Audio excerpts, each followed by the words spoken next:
ਤੁਸੀਂ ਕਿਸ ਤਰ੍ਹਾਂ ਦੇਖਦੇ ਹੋ?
भावना भी देखनी है,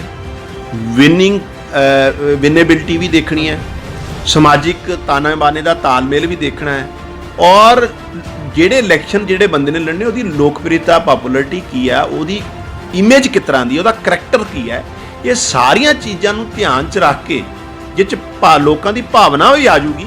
ਆਉਣ ਵਾਲੇ ਟਾਈਮ 'ਚ 2022 'ਚ ਪਾਰਟੀ ਦਾ ਪਾਰਲੀਮੈਂਟਰੀ ਬੋਰਡ ਔਰ ਪਾਰਟੀ ਦੀ ਸਟੇਟ ਔਰ ਨੈਸ਼ਨਲ ਲੀਡਰਸ਼ਿਪ ਜਿਹੜਾ ਹੈਗਾ ਉਹਦਾ ਲਈ ਫੈਸਲਾ ਕਰੂ। ਸੱਤਾਧਾਰੀ ਪਾਰਟੀ ਦੇ ਖਿਲਾਫ ਜਦ ਵੀ ਕੋਈ ਆਵਾਜ਼ ਚੱਕਦਾ ਹੈ ਤੇ ਉਸ ਤੇ ਨਜਾਇਜ਼ ਪਰਚੇ ਹੁੰਦੇ ਆ। ਉਸ ਚੀਜ਼ ਨੂੰ ਤੁਹਾਡੀ ਬੀਜੇਪੀ ਸਰਕਾਰ ਜਦ ਤੁਹਾਡੀ ਸਰਕਾਰ ਬਣੇਗੀ ਤੇ ਆਉਣ ਵਾਲੇ ਦਿਨਾਂ ਦੇ ਵਿੱਚ ਆਪਾਂ ਕੀ ਉਸ ਤੇ ਕੀ ਐਕਸ਼ਨ ਲਵਾਂਗੇ ਜਿਨ੍ਹਾਂ ਤੇ ਨਜਾਇਜ਼ ਪਰਚੇ ਕੀਤੇ ਗਏ ਹਨ? ਜੇ ਕੋਈ ਜਿੰਨੇ ਵੀ ਇਸ 'ਚ ਛੋਟਾ ਜਾਂ ਵੱਡਾ ਅਫਸਰ ਇਨਵੋਲਵ ਪਾਏ ਗਏ ਉਹਨਾਂ ਤੇ ਆਉਣ ਵਾਲੇ ਟਾਈਮ ਜਦੋਂ ਸਾਡੀ ਸਰਕਾਰ ਆਊਗੀ कार्रवाई भी होगी और इन्होंने इहदियां सजावां भी मिलणगीयां। दुनिया भर की ताज़ा अपडेट्स के लिए न्यूज़ 89 चैनल को अभी सब्सक्राइब करें और क्लिक करें बेल आइकन पर। धन्यवाद। मैं हाँ संदीप चौधरी ते तुसी जुड़े हो न्यूज़ 89 पंजाब दे नाल। अज असी एक इहो जी शख्सियत नूं तुहानूं मिलान जा रहे हैं जिहड़े कि छोटी उम्र तो राजनीति दे विच जिन्हां ने एक वधिया मुकाम हासिल किया। बीजेपी दे जिहड़े सीनियर लीडर मलविंदर सिंह कंग साडे नाल अज साडे नाल मौजूद हैं। असी खास तौर पर चंडीगढ़ अज उन्हां दी इंटरव्यू करन आए हैं तो पहला आपां उन्हां नाल गलबात करांगे। वो सानूं दस्सणगे उन्हां दा किस तरह दा राजनीतिक सफ़र अज तक रहा। साडे नाल मौजूद है कंग साहब, तुहाडा न्यूज़ 89 पंजाब दे विच बहुत बहुत स्वागत है। धन्यवाद संदीप। ते किस तरह दा सफ़र रहा, अपने बारे साडे दर्शਕਾਂ ਨੂੰ थोड़ा जिहा दसो। संदीप जी, मैं ਭਾਰਤੀ ਜਨਤਾ ਪਾਰਟੀ जुड़न तो ਪਹਿਲਾਂ पंजाब यूनिवर्सिटी तो लॉ ग्रेजुएट है और उत्थे मैं स्टूडेंट पॉलिटिक्स इनवॉल्व रहा है। मैं पंजाब यूनिवर्सिटी 2 बार स्टूडेंट काउंसिल का प्रेजिडेंट रहा और पंजाब यूनिवर्सिटी की हिस्टरी सब तो वध वोटां नाल पंजाब यूनिवर्सिटी के स्टूडेंट्स ने मैनूं जिताया। उस तो बाद सब तो छोटी उम्र च पंजाब यूनिवर्सिटी की हिस्टरी च मैं सैनेट का मैंबर रहा ग्रेजुएट कॉन्स्टिट्यूएंसी चों। सैनेट जी पंजाब यूनिवर्सिटी की एक गवर्निंग काउंसिल है जी सारी डिसीजन मेकिंग बॉडी जिन्होंने आप कह सकते। तो मैं स्टूडेंट एक्टिविज़म तो लैके सैनेट पॉलिटिक्स फिर बाद मेन स्ट्रीम पिछले 10 साल तो भारतीय जनता पार्टी काम कर रहा है और मेरी पार्टी ने सारी मेरी वर्किंग को देखते हुए पिछले 10 सालों की मैनू इस टाइम भारतीय जनता पार्टी के स्टेट के जनरल सैकटरी के नाते काम करने की जिम्मेवारी दी है। ठीक है जी, किहड़े एरिए दे तुसी इस टाइम इंचार्ज हो, किहड़े एरिए की तुहानूं जिम्मेवारी हैगी? इस तरह संदीप जी, मैं तुहाडी जानकारी और तुहाडे दर्शकों की जानकारी दसदा ਭਾਰਤੀ ਜਨਤਾ ਪਾਰਟੀ ਜਿਹੜੀ ਬੜੀ ਡਿਸਿਪਲਿਨਡ ਆਰਗੇਨਾਈਜੇਸ਼ਨ ਹੈ। ਸਾਡੇ ਸਟੇਟ ਲੈਵਲ ਤੇ ਸਿਰਫ 3 ਜਨਰਲ ਸੈਕਟਰੀ ਹੈ। ਉਹ ਤਿੰਨਾਂ ਜਨਰਲ ਸੈਕਟਰੀਆਂ ਨੂੰ ਪੰਜਾਬ ਦੇ ਜਿਹੜੇ ਸਾਡੇ ਸਰਕਾਰੀ ਜ਼ਿਲ੍ਹੇ ਤੇ 22 ਬਣਦੇ, ਲੇਕਿਨ ਆਰਗੇਨਾਈਜੇਸ਼ਨਲ ਪੁਆਇੰਟ ਆਫ ਵਿਊ ਨਾਲ ਅਸੀਂ 33 ਜ਼ਿਲ੍ਹਿਆਂ 'ਚ ਵੰਡਿਆ ਹੋਇਆ ਪਾਰਟੀ ਨੂੰ। 33 ਜ਼ਿਲ੍ਹਿਆਂ 'ਚੋਂ 11 ਜ਼ਿਲ੍ਹੇ ਹਰੇਕ ਤਿੰਨਾਂ ਜਨਰਲ ਸੈਕਟਰੀਆਂ ਦੇ ਜ਼ਿੰਮੇ ਲਾਏ ਆ, ਜਿਨ੍ਹਾਂ ਨੇ ਉੱਥੇ ਪੂਰੀ ਆਰਗੇਨਾਈਜੇਸ਼ਨਲ ਢਾਂਚੇ ਤੋਂ ਲੈ ਕੇ ਪੂਰੀ ਰਾਜਨੀਤਿਕ ਐਕਟੀਵਿਟੀ ਪਾਰਟੀ ਦੀ ਉਹਨਾਂ ਦੀ ਦੇਖ-ਰੇਖ 'ਚ ਚੱਲਣੀ ਹੈ।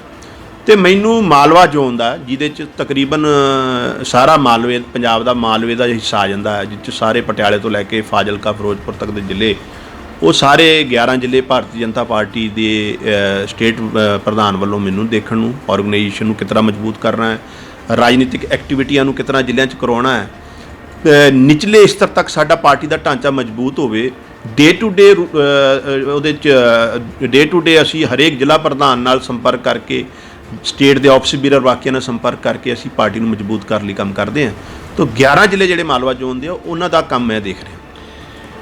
ਤੇ ਤੁਸੀਂ ਗੱਲ ਕੀਤੀ ਮਾਲਵਾ ਜ਼ੋਨ ਦੀ ਗੱਲ ਕੀਤੀ, ਉਸ 'ਚ ਜ਼ਿਲ੍ਹਾ ਪਟਿਆਲਾ ਵੀ ਆਉਂਦਾ ਜੀ। ਜੀ ਉੱਥੇ ਦੇਖਿਆ ਗਿਆ ਕਿ ਇਸ ਟਾਈਮ ਪੂਰੇ ਪੰਜਾਬ ਦੇ ਵਿੱਚ ਜਿਹੜਾ ਸ਼ਰਾਬ ਦਾ ਮੁੱਦਾ ਉੱਠਿਆ ਹੋਇਆ ਹੈ, ਉਹ ਜ਼ਿਲ੍ਹਾ ਪਟਿਆਲਾ ਦੇ ਵਿੱਚੋਂ ਸ਼ਰਾਬ ਦਾ ਮੁੱਦਾ ਉਠਿਆ ਹੋਇਆ। ਤੁਹਾਡੇ ਬੀਜੇਪੀ ਦੇ ਜਿਹੜੇ ਉੱਥੇ ਲੀਡਰ ਹੈਗੇ, ਉਹ ਵੀ ਸਮੇਂ-ਸਮੇਂ 'ਤੇ ਜ਼ਿਲ੍ਹਾ ਪ੍ਰਧਾਨ ਹੈਗੇ, ਸਮੇਂ-ਸਮੇਂ 'ਤੇ ਸ਼ਰਾਬ ਵਾਲੇ ਮੁੱਦੇ 'ਤੇ ਗੱਲ ਵੀ ਕਰਦੇ ਆ ਅਤੇ ਧਰਨੇ ਵੀ ਲਾਏ ਜਾ ਰਹੇ ਆ। ਕੱਲ੍ਹ ਵੀ ਰਾਜਪੁਰਾ, ਘਨੌਰ ਦੇ ਵਿੱਚ ਧਰਨੇ ਲਾਏ ਗਏ। ਤੁਸੀਂ ਕਿਸ ਤਰ੍ਹਾਂ ਦੇਖਦੇ ਹੋ ਸ਼ਰਾਬ ਦੇ ਮੁੱਦੇ ਨੂੰ? ਕਿਉਂਕਿ ਇਸ ਟਾਈਮ ਸਭ ਤੋਂ ਵੱਡਾ ਜਿਹੜਾ ਮੁੱਦਾ ਹੈਗਾ ਸ਼ਰਾਬ ਦਾ ਹੈਗਾ, 122 ਲੋਕਾਂ ਨੇ ਆਪਣੀ ਜਾਨ ਦਿੱਤੀ ਹੈ ਨਕਲੀ ਸ਼ਰਾਬ ਪੀ ਕੇ। ਕਿਸ ਤਰ੍ਹਾਂ ਤੁਸੀਂ ਦੇਖਦੇ ਹੋ ਇਸ ਚੀਜ਼ ਨੂੰ? ਸੰਦੀਪ ਜੀ, ਇਸ ਤਰ੍ਹਾਂ ਹੈ, ਅੱਜ ਤੋਂ 4 ਮਹੀਨੇ ਪਹਿਲਾਂ ਜਦੋਂ ਘਨੌਰ ਦੇ ਏਰੀਏ 'ਚ ਸ਼ਰਾਬ ਦੀ ਇਲੀਗਲ ਫੈਕਟਰੀ ਫੜੀ ਗਈ ਸੀ, ਔਰ ਉਸ ਕੜੀ 'ਚ ਖੰਨੇ 'ਚ ਫੜੀ ਗਈ, ਫਿਰ ਲੁਧਿਆਣੇ 'ਚ ਫੜੀ ਗਈ, ਅਸੀਂ ਉਸ ਟਾਈਮ ਤੋਂ ਇਹ ਡਿਮਾਂਡ ਪੰਜਾਬ ਦੇ ਮੁੱਖ ਮੰਤਰੀ ਸਾਹਿਬ, ਕਪਤਾਨ ਸਾਹਿਬ ਕੋ ਕਰਦੇ ਆ ਰਹੇ ਹਾਂ ਵੀ ਜਿਹੜੀਆਂ ਇਲੀਗਲ ਫੈਕਟਰੀਆਂ ਹੈ, ਔਰ ਜਿਹਦੇ 'ਚ ਡਾਇਰੈਕਟ ਔਰ ਇਨਡਾਇਰੈਕਟ ਤੌਰ 'ਤੇ ਕਾਂਗਰਸ ਦੇ ਲੋਕਲ ਉੱਥੋਂ ਦੇ MLA ਜਾਂ ਛੋਟੇ ਵੱਡੇ ਲੀਡਰਾਂ ਦਾ ਨਾਮ ਹੁੰਦਾ ਸੀ, ਜਾਂ ਉਹ ਸ਼ੈਲਟਰ ਦਿੰਦੇ ਸੀ, ਇਹਨਾਂ 'ਤੇ ਕਾਰਵਾਈ ਹੋਣੀ ਚਾਹੀਦੀ ਆ। ਇਸ ਇਲੀਗਲ ਸ਼ਰਾਬ ਦੀਆਂ ਫੈਕਟਰੀਆਂ ਲਈ ਕੌਣ ਜ਼ਿੰਮੇਵਾਰ ਹੈ, ਉਹਨਾਂ ਨੂੰ ਸਾਹਮਣੇ ਲਿਆ ਕੇ ਸਜ਼ਾ ਦਿੱਤੀ ਜਾਣੀ ਚਾਹੀਦੀ। ਲੇਕਿਨ ਪੰਜਾਬ ਸਰਕਾਰ ਨੇ ਕਿਸੇ ਤਰ੍ਹਾਂ ਦਾ ਕੋਈ ਇਹਦੇ ਪ੍ਰਤੀ ਪੋਜ਼ਿਟਿਵ ਜਿਹੜਾ ਕੰਕਰੀਟ ਸਟੈਪ ਨਹੀਂ ਲਿਆ।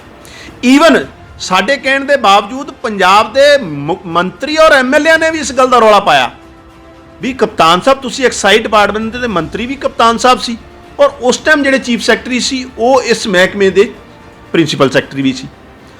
ਜਿਸ ਮਹਿਕਮੇ ਨੂੰ ਖੁਦ ਮੁੱਖ ਮੰਤਰੀ ਸਾਹਿਬ ਦੇਖ ਰਹੇ ਹੋਣ, ਔਰ 5600 ਕਰੋੜ ਦਾ ਘੁਟਾਲਾ ਐਕਸਾਈਜ਼ ਦਾ ਹੋ ਜੇ, ਔਰ ਉਹ ਵੀ ਅਸੀਂ ਨਹੀਂ ਕਹਿ ਰਹੇ, ਅਸੀਂ ਤੇ ਕਹਿ ਹੀ ਰਹੇ ਹਾਂ, ਲੇਕਿਨ ਪੰਜਾਬ ਸਰਕਾਰ ਦੇ ਮੰਤਰੀ ਔਰ MLA ਵੀ ਕਹਿ ਰਹੇ ਆ, ਲੇਕਿਨ ਪੰਜਾਬ ਸਰਕਾਰ ਨੇ ਕੋਈ ਕਾਰਵਾਈ ਨਹੀਂ ਕੀਤੀ। ਉਹਦਾ परिणाम ਇਹ ਹੋਇਆ ਸੰਦੀਪ ਜੀ ਕਿ ਪਿਛਲੇ ਦਿਨਾਂ 'ਚ ਮਾਝੇ ਏਰੀਏ 'ਚ ਜਿਸ ਤਰੀਕੇ ਨਾਲ ਕਈ ਪਰਿਵਾਰ ਉੱਜੜ ਗਏ, ਕਈ ਪਰਿਵਾਰਾਂ ਦੇ ਜੀਅ ਚਲੇ ਗਏ, ਔਰ ਬਾਅਦ 'ਚ ਮੁੱਖ ਮੰਤਰੀ ਸਾਹਿਬ ਵੀ ਕਹਿ ਰਹੇ ਕਤਲ ਹੈ। ਔਰ ਜੇ ਉਸ ਟਾਈਮ ਕਾਰਵਾਈ ਕੀਤੀ ਹੁੰਦੀ ਪੰਜਾਬ ਦੇ ਮੁੱਖ ਮੰਤਰੀ ਸਾਹਿਬ ਨੇ, ਤੇ ਇਹ ਜਿਹੜਾ ਘਟਨਾ ਨਹੀਂ ਵਾਪਰਨੀ ਸੀ, ਦੁਖਦਾਈ। ਲੇਕਿਨ ਮੈਨੂੰ ਲੱਗਦਾ ਹੈ ਵੀ ਇਸ ਤੋਂ ਬਾਅਦ ਵੀ ਪੰਜਾਬ ਸਰਕਾਰ ਤੇ ਕਿਸੇ ਤਰ੍ਹਾਂ ਦੀ ਕੋਈ ਮਤਲਬ ਜ਼ਿੰਮੇਵਾਰੀ ਵਾਲੀ ਉਹਨਾਂ ਵੱਲੋਂ ਕੋਈ ਜਵਾਬ ਨਹੀਂ ਆ ਰਿਹਾ। ਇਸ ਕਰਕੇ ਅਸੀਂ ਪਿਛਲੇ ਕਈ ਦਿਨਾਂ ਤੋਂ ਇੱਕ ਐਜੀਟੇਸ਼ਨ ਸ਼ੁਰੂ ਕੀਤਾ ਹੈ। ਸਾਡੇ ਨੌਜਵਾਨ ਵਿੰਗ ਨੇ ਕੀਤਾ ਹੈ, ਸਾਡੇ ਜਿਹੜੀ ਮਹਿਲਾ ਮੋਰਚਾ ਹੈ ਉਹਨੇ ਕੀਤਾ, ਸਾਡੇ BC ਮੋਰਚੇ ਨੇ, OBC ਮੋਰਚੇ ਨੇ ਕੀਤਾ, ਔਰ ਪਿਛਲੇ ਕੱਲ੍ਹ ਭਾਰਤੀ ਜਨਤਾ ਪਾਰਟੀ ਦੇ 117 ਦੀਆਂ 17 ਵਿਧਾਨ ਸਭਾ 'ਚ ਵੀ ਸਾਡੇ ਜ਼ਿਲ੍ਹਾ ਪ੍ਰਧਾਨ, ਬਾਕੀ ਲੀਡਰਾਂ ਦੇ ਅਗਵਾਈ ਧਰਨੇ ਲਾਏ, ਪ੍ਰੋਟੈਸਟ ਕੀਤੇ। ਔਰ ਆਉਣ ਵਾਲੇ ਟਾਈਮ 'ਚ ਅਸੀਂ 21 ਤਰੀਕ ਨੂੰ CM ਹਾਊਸ ਦਾ ਘਿਰਾਵ ਕਰਨ ਜਾ ਰਹੇ, ਮਾਣਯੋਗ ਸਾਡੇ ਪ੍ਰਧਾਨ ਮੰਤਰੀ ਜਿਹੜੇ ਸਾਡੇ ਪੰਜਾਬ ਦੇ ਪ੍ਰਧਾਨ, ਉਹਨਾਂ ਦੀ ਅਗਵਾਈ 'ਚ। ਗੱਲ ਇਹ ਆ ਵੀ ਜਿਹੜੇ ਨਸ਼ਿਆਂ ਦੇ ਮੁੱਦੇ ਨੂੰ ਲੈ ਕੇ ਪੰਜਾਬ ਦੇ ਮੁੱਖ ਮੰਤਰੀ ਸਾਹਿਬ ਨੇ ਸਹੁੰ ਵੀ ਖਾਧੀ ਸੀ, ਉਸ ਨਸ਼ਿਆਂ ਦੇ ਮੁੱਦੇ ਤੇ ਲੈ ਕੇ ਪਿਛਲੇ 4 ਸਾਲ 'ਚ ਪੰਜਾਬ ਸਰਕਾਰ ਨੇ ਕੰਕਰੀਟ ਕੋਈ ਪੋਜ਼ਿਟਿਵ ਸਟੈਪ ਨਹੀਂ ਲਿਆ। ਉਹਦਾ परिणाम ਜਿਹੜੇ ਪੰਜਾਬ ਦੇ ਲੋਕ ਭੁਗਤ ਰਹੇ ਆ, ਉਹ ਤਾਨਾਸ਼ਾਹੀ ਦਾ परिणाम ਪੰਜਾਬ ਦੇ ਲੋਕ ਭੁਗਤ ਰਹੇ ਆ, ਔਰ ਲਗਾਤਾਰ ਪੰਜਾਬ 'ਚ ਇਲੀਗਲ ਨਸ਼ਿਆਂ ਦਾ ਕਾਰੋਬਾਰ ਵੱਧ ਰਿਹਾ। ਉਹਦੇ 'ਚ ਸਮੂਲੀਅਤ ਜਿਹੜੀ ਹੈ ਉਹ ਕਿਤੇ ਨਾ ਕਿਤੇ ਕਾਂਗਰਸ ਔਰ ਉਹਦੇ ਪੰਜਾਬ ਦੇ ਲੀਡਰਾਂ ਦੀ ਹੈ, ਪੰਜਾਬ ਦੇ ਜਿਹੜੇ ਮੌਜੂਦਾ ਸਰਕਾਰ 'ਚ ਲੀਡਰ ਹੈ ਉਹਨਾਂ ਦੀ ਹੈ। ਤਾਂ ਸਾਡੀ ਇਹ ਡਿਮਾਂਡ ਸੀ ਵੀ ਤੁਸੀਂ ਇਹਨਾਂ 'ਤੇ ਕਾਰਵਾਈ ਅਗਰ ਉਸ ਦਿਨ ਦੀ ਕੀਤੀ ਹੁੰਦੀ ਤਾਂ ਅੱਜ ਇਹ ਘਟਨਾ ਨਹੀਂ ਵਾਪਰਨੀ ਸੀ।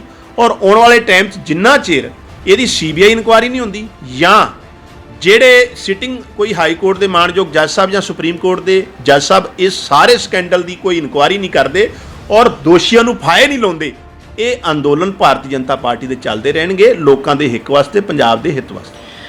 ਮੈਂ ਪਟਿਆਲੇ ਜ਼ਿਲ੍ਹੇ ਦੀ ਹੀ ਗੱਲ ਕਰਾਂਗਾ। ਮੁੱਖ ਮੰਤਰੀ ਦਾ ਜ਼ਿਲ੍ਹਾ ਹੈਗਾ ਪਟਿਆਲਾ, ਤੇ ਸਭ ਤੋਂ ਜ਼ਿਆਦਾ ਇਸ ਟਾਈਮ ਚਰਚਾ ਦੇ ਵਿੱਚ ਪਟਿਆਲਾ ਜ਼ਿਲ੍ਹਾ ਹੀ ਹੈ। ਕੀ ਤੁਸੀਂ ਕਦੀ ਆਪਣੇ ਜ਼ਿਲ੍ਹਾ ਪ੍ਰਧਾਨ ਤੋਂ ਰਾਜਪੁਰਾ ਸ਼ਹਿਰ ਜਾਂ ਜ਼ਿਲ੍ਹਾ ਪਟਿਆਲੇ ਦੀ ਰਿਪੋਰਟ ਲਿੱਤੀ ਵੀ ਉੱਥੇ ਕਿਸ ਤਰ੍ਹਾਂ ਦੇ ਕੰਮ ਚੱਲ ਰਹੇ ਆ, ਔਰ ਪੰਜਾਬ ਦੇ ਵਿੱਚ ਪਟਿਆਲਾ ਜ਼ਿਲ੍ਹੇ ਨੂੰ ਹੀ ਲੈ ਕੇ ਪੂਰਾ ਪੰਜਾਬ ਇਸ ਟਾਈਮ ਜਿਹੜਾ ਹੈ ਬਦਨਾਮ ਹੈ।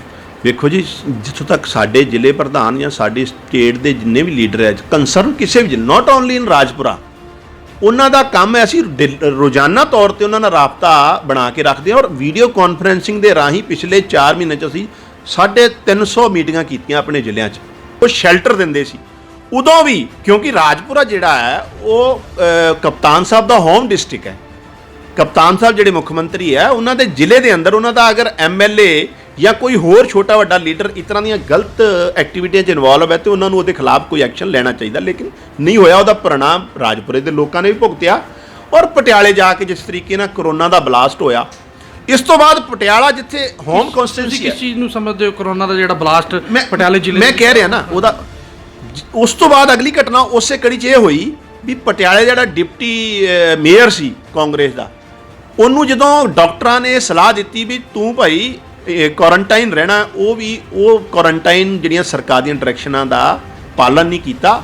ਗੱਲ ਮੇਰੀ ਕਹਿਣ ਤੋਂ ਭਾਵ ਇਹ ਵੀ ਜਦੋਂ ਮੁੱਖ ਮੰਤਰੀ ਸਾਹਿਬ ਦੇ ਹੋਮ ਡਿਸਟ੍ਰਿਕਟ ਇਹੋ ਜਿਹੀਆਂ ਇਲੀਗਲ ਗਤੀਵਿਧੀਆਂ ਹੋ ਰਹੀਆਂ, ਐਕਟੀਵਿਟੀਆਂ ਹੋ ਰਹੀਆਂ, ਤੇ ਜੇ ਉੱਥੇ ਕੋਈ ਐਕਸ਼ਨ ਨਹੀਂ ਲੈ ਰਹੇ, ਇਸ ਤੋਂ ਇਹ ਪਤਾ ਲੱਗਦਾ ਵੀ ਪੰਜਾਬ ਦੇ ਮੁੱਖ ਮੰਤਰੀ ਸਾਹਿਬ ਗੈਰ ਸੰਵੇਦਨਸ਼ੀਲ ਹੈ।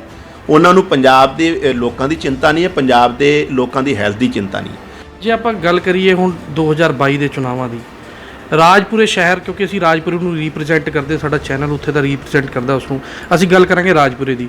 ਰਾਜਪੁਰੇ 'ਚ ਜਿਹੜਾ ਇੱਕ ਭੌਲਪੁਰ ਸਮੁਦਾਇ ਹੈਗਾ, ਉਹ ਹਮੇਸ਼ਾ ਇਹੀ ਮੰਗ ਕਰਦਾ ਆ ਰਿਹਾ ਕਿ ਰਾਜਪੁਰੇ ਸ਼ਹਿਰ ਦੇ ਕਿਸੇ ਲੋਕਲ ਵਸਿੰਦੇ ਨੂੰ BJP ਟਿਕਟ ਦੇਵੇ, ਉਹ ਲੜੇ। ਰਾਜ ਖੁਰਾਨਾ ਜੀ ਤੋਂ ਬਾਅਦ ਜਿਹੜਾ ਹੈ ਬਾਹਰ ਦੇ ਬੰਦਿਆਂ ਨੇ ਹੀ ਉੱਥੇ ਜਿਹੜਾ ਹੈ ਕੋਸ਼ਿਸ਼ ਕੀਤੀ ਵੀ ਸਾਨੂੰ ਟਿਕਟ ਮਿਲੇ, ਲੇਕਿਨ ਇਸ ਵਾਰ ਜੋ ਰਾਜਪੁਰੇ ਦੇ ਲੋਕਾਂ ਨੇ ਮਨ ਬਣਾਇਆ ਹੋਇਆ ਹੈ ਵੀ ਲੋਕਲ ਕੈਂਡੀਡੇਟ ਹੋਣਾ ਚਾਹੀਦਾ, ਉਸ ਚੀਜ਼ ਨੂੰ BJP ਕਿਸ ਤਰ੍ਹਾਂ ਦੇਖਦੀ ਹੈ, ਕਿਸ ਤਰ੍ਹਾਂ? ਵੇਖੋ, ਪਹਿਲੀ ਗੱਲ ਤੇ ਤੁਹਾਡਾ ਧੰਨਵਾਦ ਹੈ ਵੀ ਤੁਸੀਂ ਇੰਨੀ ਦੂਰੋਂ ਚੱਲ ਕੇ ਆਏ। ਮੈਨੂੰ ਪਹਿਲਾਂ ਹੀ ਕਰਨਾ ਚਾਹੀਦਾ, ਮੈਂ ਮਾਫੀ ਚਾਹੁੰਦਾ ਹਾਂ ਵੀ ਤੁਸੀਂ ਰਾਜਪੁਰੇ ਤੋਂ ਚੱਲ ਕੇ ਚੰਡੀਗੜ੍ਹ। ਦੇਖੋ, ਭਾਰਤੀ ਜਨਤਾ ਪਾਰਟੀ ਹਰੇਕ ਸਮੁਦਾਇ ਨੂੰ, ਹਰੇਕ ਵਰਗ ਨੂੰ ਨੁਮਾਇੰਦਗੀ ਦਿੰਦੀ ਆ, ਔਰ ਉਹਨੂੰ ਲੈ ਕੇ, ਸਾਰੇ ਵਰਗਾਂ ਨੂੰ ਲੈ ਕੇ ਅੱਜ ਦੇਸ਼ 'ਚ ਇੱਕ ਮਜ਼ਬੂਤ ਪਾਰਟੀ ਬਣੀ ਹੈ। ਜਿੱਥੋਂ ਤੱਕ ਰਾਜਪੁਰੇ ਦੀ ਗੱਲ ਹੈ, ਪਹਿਲਾਂ ਖੁਰਾਨਾ ਸਾਹਿਬ ਵੀ ਸਾਡੇ ਉੱਥੋਂ ਦੇ MLA ਰਹੇ ਆ, ਮਿਨਿਸਟਰ ਰਹੇ ਆ, ਫਿਰ ਸਾਡੇ ਟੰਡਨ ਜੀ ਜਿਹੜੇ ਦੁਨੀਆ 'ਚ ਨਹੀਂ ਰਹੇ, ਉਹ ਵੀ ਬੜੇ ਧੜੱਲੇਦਾਰ ਉਹ ਵੀ ਰਹੇ ਆ। ਆਉਣ ਵਾਲੇ ਟਾਈਮ 'ਚ ਵੀ ਰਾਜਪੁਰੇ ਦੇ ਅਸੀਂ ਪਾਰਟੀ ਜਦੋਂ ਕੋਈ ਕੈਂਡੀਡੇਟ ਇਲੈਕਸ਼ਨ 'ਚ ਤੈਅ ਕਰਦੀ ਹੈ ਤੇ ਉਹਦੇ ਕਈ ਤਰ੍ਹਾਂ ਦੇ ਜਿਹੜੇ ਹੁੰਦੇ ਆ ਅਲੱਗ-ਅਲੱਗ ਪੜਾਅ ਹੈ। ਲੋਕਾਂ ਦੀ ਭਾਵਨਾ ਵੀ ਦੇਖਣੀ ਹੈ, ਵਿਨੇਬਿਲਟੀ ਵੀ ਦੇਖਣੀ ਹੈ, ਸਮਾਜਿਕ ਤਾਣੇ-ਬਾਣੇ ਦਾ ਤਾਲਮੇਲ ਵੀ ਦੇਖਣਾ ਹੈ, ਔਰ ਜਿਹੜੇ ਇਲੈਕਸ਼ਨ ਜਿਹੜੇ ਬੰਦੇ ਨੇ ਲੜਨੇ ਉਹਦੀ ਲੋਕਪ੍ਰਿਯਤਾ, ਪਪੂਲੈਰਿਟੀ ਕੀ ਹੈ, ਉਹਦੀ ਇਮੇਜ ਕਿਸ ਤਰ੍ਹਾਂ ਦੀ, ਉਹਦਾ ਕਰੈਕਟਰ ਕੀ ਹੈ, ਇਹ ਸਾਰੀਆਂ ਚੀਜ਼ਾਂ ਨੂੰ ਧਿਆਨ 'ਚ ਰੱਖ ਕੇ ਜਿਹ 'ਚ ਲੋਕਾਂ ਦੀ ਭਾਵਨਾ ਵੀ ਆ ਜੂਗੀ। ਆਉਣ ਵਾਲੇ ਟਾਈਮ 'ਚ 2022 'ਚ ਪਾਰਟੀ ਦਾ ਪਾਰਲੀਮੈਂਟਰੀ ਬੋਰਡ ਔਰ ਪਾਰਟੀ ਦੀ ਸਟੇਟ ਔਰ ਨੈਸ਼ਨਲ ਲੀਡਰਸ਼ਿਪ ਜਿਹੜਾ ਹੈਗਾ ਉਹਦੇ ਲਈ ਫੈਸਲਾ ਕਰੂਗਾ। ਕੰਗ ਸਾਹਿਬ, ਅਸੀਂ ਕਈ ਮੁੱਦਿਆਂ 'ਤੇ ਗੱਲ ਕੀਤੀ। ਹੁਣ ਜਦ ਵੀ ਮੈਂ ਤੁਹਾਨੂੰ ਇੱਕ ਗੱਲ ਹੋਰ ਪੁੱਛਣਾ ਚਾਹੁੰਦਾ, ਜਦ ਕੋਈ ਵੀ ਸੱਤਾਧਾਰੀ ਪਾਰਟੀ ਦੇ ਖਿਲਾਫ ਜਦ ਵੀ ਕੋਈ ਆਵਾਜ਼ ਚੱਕਦਾ ਹੈ ਤੇ ਉਸ 'ਤੇ ਨਜਾਇਜ਼ ਪਰਚੇ ਹੁੰਦੇ ਆ, ਉਸ ਚੀਜ਼ ਨੂੰ ਤੁਹਾਡੀ BJP ਸਰਕਾਰ ਜਦ ਤੁਹਾਡੀ ਸਰਕਾਰ ਬਣੇਗੀ ਤੇ ਆਉਣ ਵਾਲੇ ਦਿਨਾਂ ਦੇ ਵਿੱਚ ਆਪਾਂ ਕੀ ਉਸ 'ਤੇ ਕੀ ਐਕਸ਼ਨ ਲਵਾਂਗੇ ਜਿਨ੍ਹਾਂ 'ਤੇ ਨਜਾਇਜ਼ ਪਰਚੇ ਕੀਤੇ ਗਏ ਆ ਪਿਛਲੇ? ਵੇਖੋ ਜੀ, ਪਿਛਲੇ 4 ਸਾਲਾਂ 'ਚ ਅਸੀਂ ਦੇਖ ਰਹੇ ਹਾਂ ਵੀ ਜਿਹੜਾ ਵੀ ਇਸ ਸਰਕਾਰ ਦੇ ਖਿਲਾਫ ਬੋਲਣ ਦੀ ਹਿਮਾਕਤ ਕਰਦਾ ਹੈ, not only Bharatiya Janata party ਦਾ ਵਰਕਰ, ਈਵਨ ਕਾਮਨ ਲੋਕ, ਆਮ ਬੰਦਾ ਵੀ ਜਦੋਂ ਉਹਦੇ ਦੇ ਪ੍ਰਤੀ ਕੋਈ ਬੋਲਦਾ ਹੈ ਤੇ ਇਹ ਸਰਕਾਰ ਉਹਦਾ ਮੂੰਹ ਬੰਦ ਕਰਾਉਣ ਲਈ ਪੁਲਿਸ ਦਾ, ਐਡਮਿਨਿਸਟ੍ਰੇਸ਼ਨ ਦਾ ਸਹਾਰਾ ਲੈ ਕੇ ਉਹਦੇ 'ਤੇ ਗਲਤ ਪਰਚਿਆਂ 'ਚ ਇਨਵੋਲਵ ਕਰਨਾ। ਇਹੋ ਜਿਹੇ ਕਈ ਕੇਸ ਹੋ ਰਹੇ ਆ। ਹੋ ਹੀ ਇਹ ਰਿਹਾ ਹੈ ਸੰਦੀਪ ਜੀ, 4 ਸਾਲਾਂ 'ਚ ਕੰਮ ਤੇ ਕੋਈ ਨਹੀਂ ਹੋ ਰਿਹਾ। ਇੱਕ ਨਵਾਂ ਪੈਸਾ ਸ਼ਹਿਰਾਂ 'ਚ ਨਹੀਂ ਲੱਗ ਰਿਹਾ, ਇੱਕ ਨਵੇਂ ਪੈਸੇ ਦਾ ਰੈਵਨਿਊ ਨਹੀਂ ਸਰਕਾਰ ਨੇ ਵਧਾਇਆ, ਕਿਸਾਨਾਂ ਦਾ ਕੋਈ ਕਰਜ਼ਾ ਮਾਫ ਨਹੀਂ ਕੀਤਾ, ਘਰ ਨੌਕਰੀ ਇਹ ਕਹਿੰਦੇ ਸੀ, ਉਹ ਹਜੇ ਤੱਕ ਉਹਦੇ ਬਾਰੇ ਈਵਨ ਨੌਕਰੀਆਂ ਦੀ ਕਾਂਟ ਛਾਂਟ ਕਰਤੀ, ਨੌਕਰੀਆਂ ਘਟਾਤੀਆਂ, ਟੀਚਰ ਟੰਕੀਆਂ ਤੇ ਚੜੇ ਹੋਏ ਆ, ਸ਼ਹਿਰਾਂ ਦੀਆਂ ਨਲੀਆਂ ਗਾਲੀਆਂ ਜਿਹੜੀਆਂ ਗਲੀਆਂ ਆ, ਨਾਲੀਆਂ ਗਲੀਆਂ, ਚਾਹੇ ਉਹ ਕਮੇਟੀਆਂ 'ਚ ਹੈ, ਚਾਹੇ ਕਾਰਪੋਰੇਸ਼ਨਾਂ 'ਚ ਹੈ, ਉਹਨਾਂ 'ਚ ਜਿਹੜਾ ਪੈਸਾ ਉਹਨਾਂ ਨੂੰ ਪਹਿਲਾਂ ਅਲਾਟ ਸੀ ਸਾਡੀ ਸਰਕਾਰ ਵੇਲੇ, ਉਹ ਵਾਪਸ ਮੰਗਾ ਲਿਆ ਗਿਆ। ਤਾਂ ਸਰਕਾਰ ਦੇ ਹਰੇਕ ਮੁੱਦੇ ਤੇ ਫੇਲ ਰਹੀ ਆ। ਹਾਂ, ਲੈ ਦੇ ਕੇ ਇਹਨਾਂ ਨੇ ਝੂਠੇ ਪਰਚੇ ਜ਼ਰੂਰ ਕੀਤੇ ਆ, ਉਹ ਚਾਹੇ ਪਟਿਆਲਾ ਹੋਵੇ, ਚਾਹੇ ਲੁਧਿਆਣਾ ਹੋਵੇ, ਚਾਹੇ ਜਲੰਧਰ ਹੋਵੇ, ਚਾਹੇ ਪਠਾਨਕੋਟ ਹੋਵੇ, ਇਹ ਇਹਨਾਂ ਦਾ ਕਲਚਰ ਰਿਹਾ ਹੈ। ਮੈਂ ਇੱਕ ਤੁਹਾਡੇ ਨਾਲ ਐਕਸਪੀਰੀਅੰਸ ਸਾਂਝਾ ਕਰਦਾ। ਜਾਖੜ ਸਾਹਿਬ ਜਦੋਂ ਅਬੋਹਰ ਤੋਂ ਹਾਰ ਗਏ ਤੇ ਉਹ ਗੁਰਦਾਸਪੁਰ ਜਿਹੜਾ ਹੈ ਪਾਰਲੀਮੈਂਟ ਕੌਂਸਟੀਟਿਊਂਸੀ ਇਲੈਕਸ਼ਨ ਲੜੇ ਸੀ, ਉਹ ਬਾਈ ਇਲੈਕਸ਼ਨ ਇੱਕ, ਉਹ ਬਾਈ ਇਲੈਕਸ਼ਨ ਜਿੱਤ ਵੀ ਗਏ ਸੀ।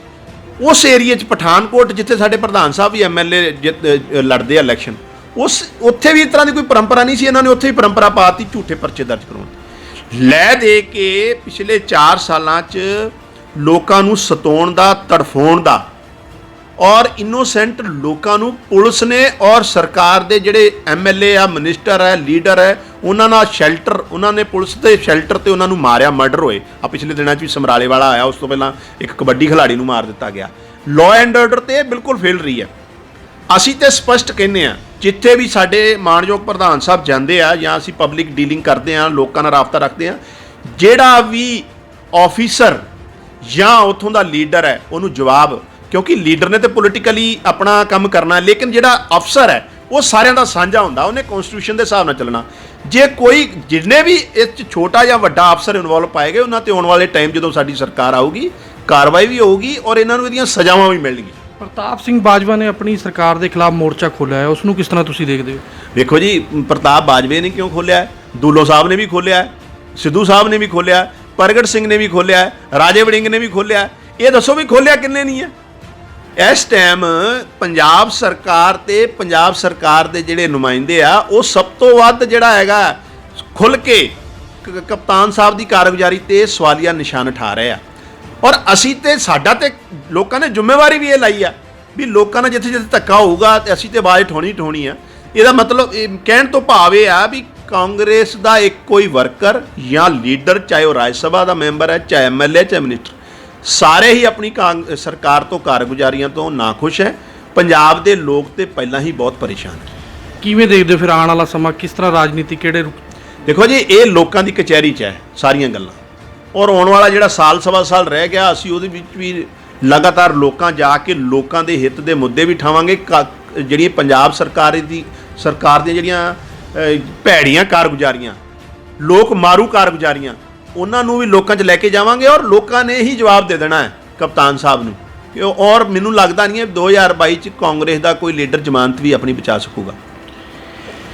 ਇਹ ਸੀਗੇ ਕੰਗ ਸਾਹਿਬ। ਅਸੀਂ ਚੰਡੀਗੜ੍ਹ ਆਏ, ਗੱਲ ਕੀਤੀ, ਨਿਊਜ਼ 18 ਪੰਜਾਬ ਨੇ ਕੰਗ ਸਾਹਿਬ ਨਾਲ ਗੱਲ ਕੀਤੀ, ਕਈ ਰਾਜਨੀਤਿਕ ਮੁੱਦਿਆਂ 'ਤੇ ਜਿਹੜੀ ਹੈ ਗੱਲਬਾਤ ਹੋਈ। ਹੁਣ ਦੇਖਦੇ ਹਾਂ ਕਿ ਆਉਣ ਵਾਲਾ ਸਮਾਂ ਪੰਜਾਬ ਦੀ ਰਾਜਨੀਤੀ 'ਚ ਕਿਹੜਾ ਨਵਾਂ ਮੋੜ ਲੈਂਦਾ ਹੈ। ਚੰਡੀਗੜ੍ਹ ਤੋਂ ਕੈਮਰਾਮੈਨ ਲਲਿਤ ਕੁਮਾਰ ਦੇ ਨਾਲ media person Sandeep Chaudhary, news 18।